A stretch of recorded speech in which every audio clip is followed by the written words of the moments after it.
As we looked at in my short video on the Third Temple, the Bible does imply that the temple will be rebuilt in Jerusalem before Jesus comes back, and that there will be another temple in the millennial reign of Jesus, described in Ezekiel. Sacrifices will be a part of this, so it's important that we understand the role these will play, as we know that Jesus offered himself as the once-for-all sacrifice for sin, and is far superior to the Levitical priesthood. It seems like animal sacrifices would be a backward step, but let's take a look.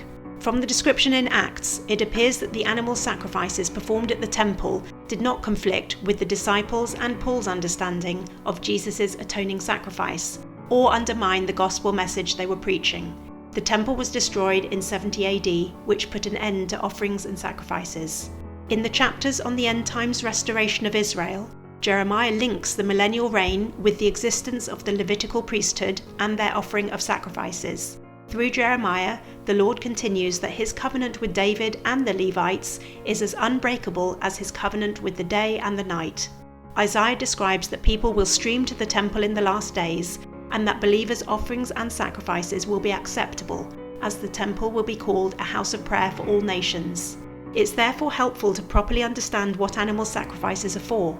They had different functions, for example as an act of worship, to express complete devotion to God, to give thanks, to cleanse from ritual impurity, and to forgive sin on an earthly level so that the person could be acceptable to worship. There were limitations though, as moral violations of the law were punishable by being cut off by death or exile. There was no sacrifice available to forgive these intentional sins.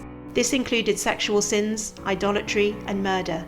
If anyone sinned defiantly or purposely, they were cut off and not forgiven. The sacrificial system did not cover this situation. The purpose or role of animal sin sacrifices is distinct from the purpose of Jesus' sacrifice. They do not detract from or devalue Jesus' sacrifice, but point us to it. Animal sacrifices were to purify the flesh and operate on an earthly and temporary level, while Jesus' sacrifice purifies the conscience and operates on a heavenly and eternal level. The sacrifices purified the tabernacle from the ritual contamination caused by human sin, like during the Yom Kippur ritual. According to the author of Hebrews, God never took away sins on the basis of animal sacrifices. He describes that as impossible. The sacrifices actually serve as a reminder of sins and need to be repeated, demonstrating they did not deal with the problem of sin. In contrast, Jesus offered himself once for all and dealt with sin, so no further sacrifice for sin is needed, and there's no need for him to repeatedly offer himself. Although God set out the system for animal sacrifices, he was not pleased with them. David and Samuel understood this, that God was more interested in the state of the human heart. Isaiah warned Israel that going through the ritual of animal sacrifices while living in sin and rebellion is pointless and grieves God. Offerings without acknowledging God is not what he desires.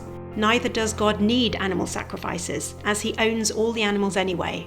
It has always been the Lord who makes us holy. It is he who redeems us from death. He fully redeems us from all our sins and clothes us with garments of salvation.